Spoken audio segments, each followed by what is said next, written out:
ایک پاکستان کی تاریخ کا ایک ایسا دن ہے جس نے قوم کو یونائٹ کیا، پہلے دکھ میں اور پھر ایک قوم نے فیصلہ کیا کہ ہم مل کے دہشت گردی کا پوری طرح مقابلہ کریں گے، اور آپ دیکھیں کہ وہ اس کے بعد پاکستان میں دہشت گردی کو شکست دی گئی۔ آہستہ آہستہ آج جو حالات ہیں پاکستان میں بالکل مختلف ہیں جو 16 دسمبر 2014 سے پہلے تھے۔ تو ہم آج پھر سے دعا کرتے ہیں وہ ساری فیملیز جنہوں نے اس دن تکلیف اٹھائی، پلیز دعا کر لیں۔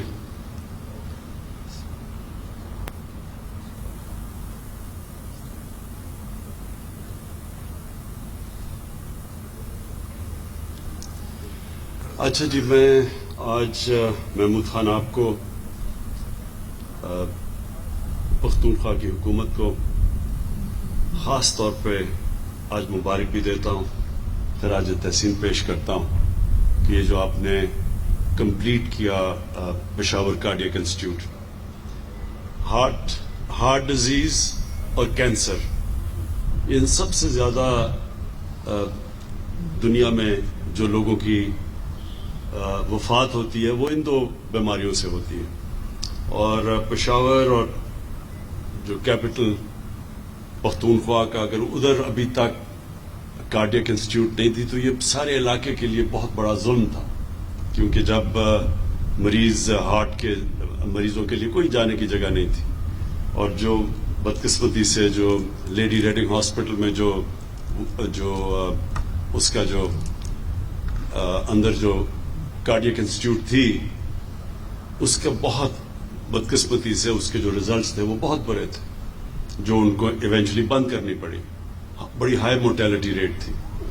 تو اس لیے ایک اسپیشلائز کارڈیک انسٹیٹیوٹ کی بڑی ضرورت تھی، اور یہ بڑی دیر سے پلان بنا ہوا تھا، لیکن میں اس لیے آپ کو آج خراج تحسین پیش کرتا ہوں کہ ایک مشکل وقت میں جب ہم سارے پاکستان میں ایک کمی تھی، فنڈز کی کمی تھی، ہمارے پاس ریسورسز نہیں تھی، اور اتنی زیادہ جگہ سے ڈیمانڈز تھی ریسورسز کے اوپر، ایک بجٹ کے اندر ہر قسم کی ڈیمانڈز تھی، اس میں آپ نے، اور وہ کووڈ کے دوران وہ فنڈز ڈھونڈے اور اس کو کمپلیٹ کیا۔ میں اس لیے آپ کو مبارک دیتا ہوں کیونکہ یہ ہاسپٹلز جب ڈیلے ہوتے جاتے ہیں ان کے کاسٹ بڑھتے جاتے ہیں، اور جتنے کاسٹ بڑھتے جاتے ہیں وہ انفیزیبل ہو جاتے ہیں۔ تو اس لیے یہ آپ نے جو کمپلیٹ کیا، اور یہ آج جو میں نے اندر سے دیکھا ہے کوالٹی انسٹیٹیوشن آپ نے بنائی ہے، یہ سارے صوبے کے لیے، اور میں تو جو فیسلٹیز دیکھ رہا ہوں مجھے تو لگتا ہے کہ افغانستان سے بھی آپ کو یہاں مریض آئیں گے آپ کے یہاں علاج کروانے کے لیے، کیونکہ اس طرح کی کوئی فیسلٹیز سارے علاقے میں نہیں ہے۔ جس طرح شوکت خانم جو 2016 میں ہم نے یہاں پشاور میں اس کی انوگریشن کی تھی، تو ادھر سے افغانستان سے بھی مریض آتے ہیں، تو سارے علاقے کو سرو کرتا ہے، اس لیے یہ بھی ایک بہت بڑی نعمت ہے سارے علاقے کے لیے ہوگی۔ اس کے ساتھ ساتھ میں جو سب سے زیادہ آپ کو خراج تحسین پیش کرتا ہوں وہ جو آپ نے فیصلہ کیا کہ سارے پختونخوا کے شہریوں کے لیے آپ ہیلتھ انشورنس پرووائڈ کریں گے۔ اس سے بڑی نعمت کسی قوم کے لیے نہیں ہو سکتی، اور خاص طور پہ جو ایک ملک کا غریب طبقہ ہے۔ ایک غریب گھرانے میں جب بیماری ہوتی ہے تو ان کا سارا بجٹ تباہ ہو جاتا ہے، اور وہ ساری ریسرچ شو کرتی ہے کہ جب ایک غریب گھرانے میں ایک بیماری ہوتی ہے تو وہ سارا گھرانہ غربت کی لکیر سے نیچے چلا جاتا ہے،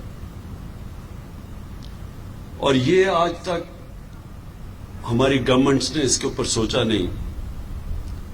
ایک ملک میں بدقسمتی سے جو ایلیٹ کے لوگ ہیں اور گورنمنٹ کے منسٹرز اور پرائم منسٹرز، وہ علاج کروانے کے لیے ملک سے باہر چلے جاتے ہیں، کبھی یہ نہیں سوچتے کہ عام آدمی کے لیے اگر اس کو مشکل وقت گھر میں آئے اور بیماری ہو تو وہ کیا کرے گا۔ تو یہ جو آپ نے کیا ہے، ہمیں لوگ بار بار کہتے ہیں کہ جی کدھر ہے مدینہ کی ریاست، یہ ہے آپ کا قدم مدینہ کی ریاست کی طرف. مدینہ کی ریاست میں کیا ہوا تھا کہ دنیا کی تاریخ میں پہلی دفعہ ایک ریاست نے اپنے کمزور طبقے کی ذمہ داری لی تھی اور انہوں نے صرف اپنا مائنڈ سیٹ چینج کیا تھا, باقی تو اللہ کرتا ہے. جو دنیا کی پہلی فلاحی ریاست تھی وہ نبی صلی اللہ علیہ وسلم نے بنائی تھی اور ان کے پاس بھی کوئی ریسورسز نہیں تھے. آج جو فیصلہ کیا پختونخوا نے کہ سارے شہریوں کو ہیلتھ انشورنس ملے گی, آپ کو یہ حیرت ہوگی کہ ہمارے سے کتنے زیادہ امیر ملک انہوں نے بھی اپنے یونیورسل ہیلتھ کوریج انہوں نے بھی نہیں دی اپنے لوگوں کو. تو یہ جو آپ نے کیا ہے, اس سے سب سے پہلے تو ہر غریب گھر کے اندر ایک کانفیڈنس ہوگا کہ کسی قسم کی بیماری ہو تو ان کے پاس ایک ہیلتھ کارڈ ہے.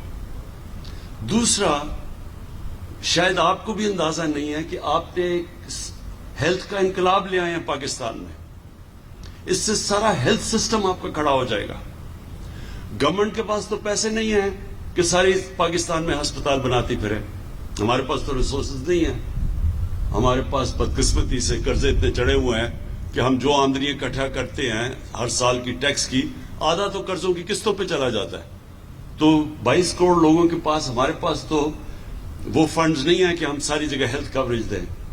لیکن ہیلتھ کارڈ کی وجہ سے پرائیویٹ سیکٹر آئے گا اب, اور پرائیویٹ سیکٹر آ رہا ہے اب ہاسپٹلز بنانے کے لیے, کیونکہ جس کے پاس ہیلتھ کارڈ ہوگا وہ گورنمنٹ ہاسپٹل یا پرائیویٹ ہاسپٹل کہیں بھی جا سکتا اپنا علاج کروانے کے لیے. تو اس کا مطلب کہ وہ علاقے جدھر پرائیویٹ سیکٹر نہیں جاتا تھا ہاسپٹل بنانے کے لیے, کیونکہ وہ سمجھتا تھا کہ لوگوں کے پاس اتنے وسائل ہی نہیں ہے سسٹین کرنے کے لیے, وہ اب غریب علاقوں کے اندر ہاسپٹلز بنیں گے. پرائیویٹ سیکٹر وہاں جائے گا, وہاں سیٹ اپ کرے گا پرائیویٹ سیکٹر ہاسپٹلز.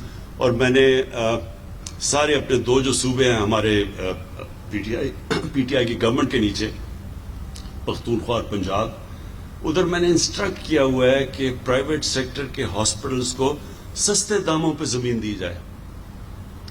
اور ہم نے وہاں پنجاب میں تو انسٹرکٹ کیا کہ جو ایویکیو ٹرسٹ کی پراپرٹی ہے یا اوقاف کی زمینیں ہیں, ان کے اوپر بڑے سستے دام پہ پرائیویٹ سیکٹر کو ہم کہیں کہ ہاسپٹلز بنائیں.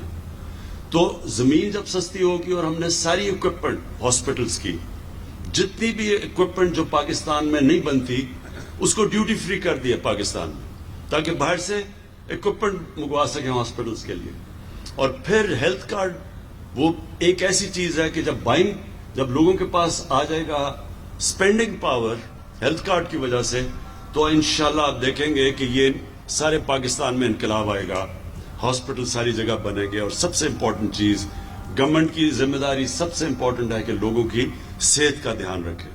تو یہ ایک بہت بڑا قدم ہے. آج یہ آپ نے انسٹیٹیوٹ بھی بنا دی, کارڈیک بھی اور کوالٹی کی بھی. میں صرف یہ ضرور کہوں گا کہ اس کی کوالٹی کا آپ نے مسلسل دھیان رکھنا ہے کہ یہ کبھی بھی کوالٹی اس کی نہ نیچے جانے دیں. کیونکہ ہوتا کیا ہے گورنمنٹ ہاسپٹلز میں کہ تھوڑی دیر کے بعد, کیونکہ گورنمنٹ ہاسپٹل ہے, لوگوں کو وہ اس طرح کی تکلیف نہیں ہوتی جو کہ پرائیویٹ ہاسپٹل میں ہوتی ہے, اور وہ ہوتا کیا کہ آہستہ آہستہ اس کی سٹینڈرڈ نیچے چلی جاتی ہے. تو اس ہاسپٹل میں میں نے جو ابھی دیکھا ہے اس کا آپ کا بڑا چیلنج ہوگا کہ آپ اسی طرح کی سٹینڈرڈ کو آپ مینٹین کریں جو آج میں نے دیکھی ہے. اور وہ ہماری شوکت خانم کی سب سے بڑی ہاسپٹل کی کامیابی یہ ہے کہ آج بھی آپ چلے جائیں شوکت خانم میں 25 سال سے بنے ہوئے ہیں, تو ان کی سٹینڈرڈ اوپر ہی گئی ہے, نیچے نہیں آنے دی ہم نے. اور یہ ہے سکسیس آپ کے اس ہاسپٹل کا کہ یہ بھی ایک, میں چاہتا ہوں گورنمنٹ ہاسپٹل کوالٹی کے بنے, تاکہ لوگ یہ نہ ہو کہ اب تک کہ صرف غریب لوگ گورنمنٹ ہاسپٹل میں آتے ہیں اور پیسے والے لوگ پرائیویٹ ہاسپٹلز میں. میں یہ چاہتا ہوں کہ گورنمنٹ ہاسپٹلز کی اب وہ سٹینڈرڈ ہو جو کہ مقابلہ کر سکے پرائیویٹ ہاسپٹل کو. اور اس میں آخری چیز کہنا چاہتا ہوں کہ ایک میں دیکھ رہا ہوں کہ پیمز جو اسلام آباد میں ہاسپٹل ہے, وہاں آج کل لوگ سٹرائک کر رہے ہیں کہ جی ہم ہاسپٹل ریفارمز کے اگینسٹ ہیں. میں ان سٹرائکرز کو آج یہاں سے میسج دینا چاہتا ہوں, ہاسپٹل ریفارمز کا کیا مقصد ہے؟ ہاسپٹل ریفارمز کا صرف ایک مقصد ہے کہ گورنمنٹ ہاسپٹلز بھی ویسے چلیں جیسے پرائیویٹ ہاسپٹل چلتے ہیں. وہ کیسے چلتے ہیں پرائیویٹ ہاسپٹل؟ سزا اور جزا ہوتی ہے, اس لیے پرائیویٹ ہاسپٹل کامیاب ہوتا ہے. جس بھی ادارے کے اندر سزا اور جزا نہیں ہوگی وہ کبھی بھی کامیاب نہیں ہوگا. مقصد صرف ہاسپٹل ریفارمز کا یہ ہے کہ ایک بورڈ بنے جو اس کو ایک پرائیویٹ ہاسپٹل کی طرح چلائے. پرائیویٹ ہاسپٹل کی طرح چلانے کا مطلب پرائیویٹائزیشن نہیں ہے. اس کا مطلب کہ اس کو اسی طرح وہی مینجمنٹ سسٹم ہو جو کہ ایک پرائیویٹ ہاسپٹل میں ہے تاکہ لوگوں کو اچھی ٹریٹمنٹ ملے. صرف اس کا معیار اوپر کرنے کے لیے بنایا ہے. اور پھر وہ جو ڈاکٹر محنت کرتا ہے, جو کام کرتا ہے, جس کی کوالٹی اچھی ہے, کیا اس کو وہی تنخواہ ملنی چاہیے جو کہ کام ہی نہیں کرتا یا جس کی کوالٹی نہیں ہے اچھی؟ یہ بھی ظلم ہے کہ وہ جو محنت کون کرے گا جب آپ فرق ہی نہیں کریں گے ڈاکٹرز کی پرفارمنس کے اندر اور نرسز کی پرفارمنس میں. تو پرائیویٹ ہاسپٹل اس لیے کامیاب ہوتے ہیں کہ وہاں سزا اور جزا ہے. جو محنت کرتا ہے وہ اوپر آ جاتا ہے, اس کو اچھی سیلری ملتی ہے. جو نہیں کرتا اس کو وارننگ ملتی ہے اور پھر نکال دیتے ہیں. اس لیے چلتا ہے پرائیویٹ ہاسپٹل. گورنمنٹ ہاسپٹل میں جب سزا اور جزا کا نظام ختم ہوا تو ہمارے سامنے, ہم سب میں گورنمنٹ ہاسپٹل میں پیدا ہوا تھا, ہم سارے بچپن میں گورنمنٹ ہاسپٹل میں جاتے تھے. ہمارے سامنے گورنمنٹ ہاسپٹل ڈی جنریٹ کیے, ڈیٹیریٹ کیے, نیچے آئے کیونکہ سزا اور جزا کا قانون ختم ہو گیا. تو ہمارا کوئی مقصد نہ پرائیویٹائزیشن کا ہے, ہمارا مقصد یہ ہے کہ غریب لوگوں کو بھی بہترین علاج ملے گورنمنٹ ہاسپٹلس میں. یہ مقصد ہے صرف ہاسپٹل ریفارمز کا کہ اس کی مینجمنٹ سسٹم ٹھیک کیا جائے. میں آخر میں پھر سے مبارک دیتا ہوں. مجھے آج بڑی خوشی ہوئی. خوشی وہ ہوتی ہے جب ہم وہ اداروں کو دیکھتے ہیں جو کہ عوام کے لیے, عوام کی بہتری کے لیے بنتے ہیں, اور خاص طور پہ جو لوگ غریب ہیں, تکلیف میں ہیں, وہ ایک ایسے ادارے میں آ سکیں کہ ان کو فکر نہ ہو, اگر ان کے پاس پیسہ نہیں تو ان کو فکر نہ ہو کہ ان کو کوالٹی ٹریٹمنٹ ملے. میں آپ کو مبارک دیتا ہوں. شکریہ.